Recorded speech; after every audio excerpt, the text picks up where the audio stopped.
Seat है तो स्वाभाविक है कि 400 के अंदर एक वोट हम अपना भी दे सकते हैं। तो नरेश मस्के जी को जिताना मतलब नरेंद्र मोदी जी को एक वोट इस मीरा भाईंदर की ओर से देना, उस 400 पार के सपने को पूरा करने के लिए। इसलिए आप सबसे विनती करना चाहूंगा, 20 तारीख को केवल अपना ही नहीं, अपने लिए तो सभी लोग मांगते हैं। अगर मैं ये सोचूं कि मेरा भविष्य मोदी जी अच्छा करेंगे, मेरे परिवार का भविष्य मोदी जी अच्छा करेंगे, तो ये तो स्वार्थ की बात होगी। हमें देखना यह है कि मेरे देश का भविष्य मोदी जी अच्छा करेंगे, इसके लिए केवल अपने और अपने परिवार का वोट नहीं, तो अपने क्षेत्र में, अपने बिल्डिंग में, अपने एरिया में जहां जहां आपका संपर्क है, बढ़ चढ़कर हिस्सा लेके हम इस अब की बार 400 पार के अंदर अपनी हिस्सेदारी निभाए, अपनी भागीदारी निभाए, तो अपने साथ साथ अड़ोस पड़ोस के वोट भी आप दिलाएंगे, ऐसी मैं आपसे कामना करता हूं।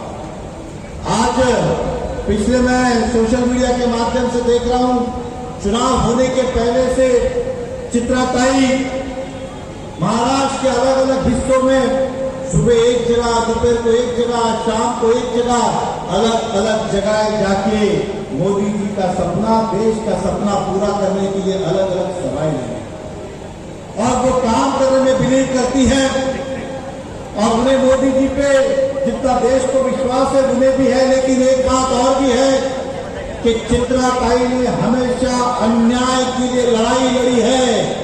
महिलाओं के ऊपर, बच्चों के ऊपर, छोटी से छोटी, बड़ी से बड़ी अगर कोई समस्या आती है तो वो किसी का इंतजार नहीं करती, बिगैर बुलाए उनकी सहयोग के लिए पहुंच जाती है। ये उनकी सबसे बड़ी खासियत है और आज हमारे बीच में आई है, हम सबको संबोधित करेंगे। मुझसे बहुत ज्यादा अनुभवी है, वो आपको मुझसे ज्यादा बताएंगे, लेकिन आपसे मैं इतना ही कहना चाहता हूं, नरेंद्र मोदी जी लंबी पारी खेलने आए हैं, वो 2020 खेलने नहीं आए हैं, वो टेस्ट मैच खेल रहे हैं और यकीन मानिए टेस्ट मैच के अंदर भी वो हमेशा नॉट आउट ही रहेंगे। इसलिए आप सबसे विनती है कि अगर हमें लगता है कि हमारा देश का भविष्य और उज्जवल बने, जो मोदी जी का सपना है, हमारी तीसरी आर्थिक देश की प्रगति हो, इस तीसरी आर्थिक व्यवस्था, हमारी तीसरे आर्थिक व्यवस्था में हम आए 5वें नंबर से, तो हम सबको ये करना होगा। बहुत बार अधिकतर व्यक्ति सोचता है क्या फर्क पड़ता है हमें 7वें में है कि 10वें में है कि दूसरे में। आपको कहना चाहता हूं, जब देश प्रगति करता है, देश तरक्की करता है, तो आम आदमी तक उसका फायदा पहुंचता है, आम व्यक्ति तक उसका फायदा पहुंचता है, चाहे वो मेरा रिक्शा चलाने वाला भाई हो, चाहे फेरी वाला हो, चाहे सामान्य गृहिणी हो, या फिर और कोई छोटा बड़ा व्यापार करने वाला व्यक्ति हो, हर एक को उसका फायदा होता है जब देश प्रगति करता है। जब देश प्रगति करेगा तो आमदनी भी बढ़ेगी और तरक्की भी होगी, नौकरी वाले को पगार में उन्नति होगी, व्यापार वाले को व्यापार। महीना था, राजन विचारे जी सांसद थे, लोग रोजा रखते थे, तब इसी राजन विचारे ने एक मुस्लिम कर्मचारी के रमजान के महीने में जबरदस्ती रोजा होते हुए उसके मुंह में रोटी ठूसने का काम किया था। वो पापी कोई और नहीं, राजन विचारे ही है, इसे भूलना नहीं है। इस बात का भी जवाब देना, और मैं कांग्रेस के समर्थकों को कहना चाहूंगा, कैसे भूल सकते हैं इस बात को। आप जवाब देने का मौका मिला है इस राजन विचारे को, अब ठूस दीजिए उसके मुंह में जो ठूस रहे वो, ताकि भविष्य में ऐसी कोई हरकत न करे।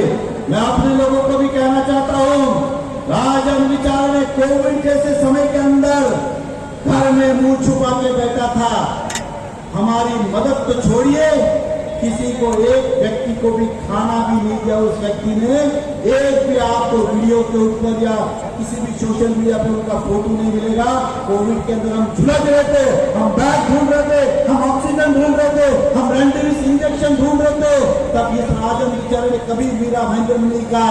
अगर राजन विचार जी केंद्र से जुड़े हुए थे, वो चाहते थे ज्यादा से ज्यादा इंजेक्शन हमें दिला सकते थे, केंद्र के माध्यम से टैंकर के टैंकर हमें ऑक्सीजन दिला सकते थे, लेकिन वो अपनी रक्षा के लिए घर में बैठा था और हमें हाल को छोड़ दिया था। भगवान भरोसे ऐसे व्यक्ति को हमें भूलना नहीं है।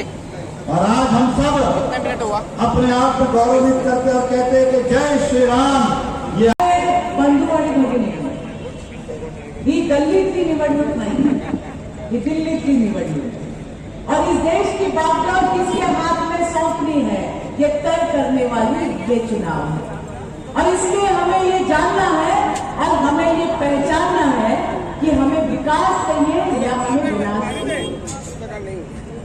विकास चाहिए तो हमें मोदी जी के हाथों को मजबूत कर रहे हैं, कहा जा रहे उधर। और जो ये चुनाव चल रहा है, अब मैंने सिर्फ इतना ही कहा, गड़बड़ करते रहते दूसरों के। इस बार सारे कहते हैं, अब की बार कहते हैं 400 पार, फिर एक बार कहते हैं मोदी सरकार। मैं महाराष्ट्र के सभी से कहना है कि आज जो हमें ये मंच उपलब्ध हुआ है, ज्योत्सना आप हो या डिम्पल आप हो, महापौर बनी हो, यहाँ पे बहुत सारी महिलाएं भी हैं जो नगर सेवक बनी है। हमारे ऊपर अगर सबसे ज्यादा किसी का उपकार है तो वो है महामानव डॉक्टर बाबा साहब आम्बेडकर जी का। अगर वो मैं एक जगह पे गई थी, एक माँ थी वहां पे 60 साल की होगी, मेरे गले में गमछा था हमारे भाजपा का और वहां पे हमारे प्रत्याशी घड़ी वाले थे। उसने मुझे कहा, मराठीत सांगितलं, ताई इकडे मला ना मोदीला मतदान करायचं, मला कमळाला मतदान करायचंय। मी म्हटलं ताई इथं कमळ नाहीये, इथं घड्याळ आहे। ती म्हणली घड्याळाचं बटन दाबल्यावर मेरे मोदी को मतदान जाएगा क्या? मैंने कहा हाँ बिल्कुल जाएगा, ये हमारी महायुति है। फिर मैंने भी उसे पूछा कि क्यों दे रहा है आपको मोदी को मतदान? और जो किशोर भाई उसने मुझे कहा वो दिल को छू लेने वाली बात थी। उसने कहा मेरे 2 बेटे हैं,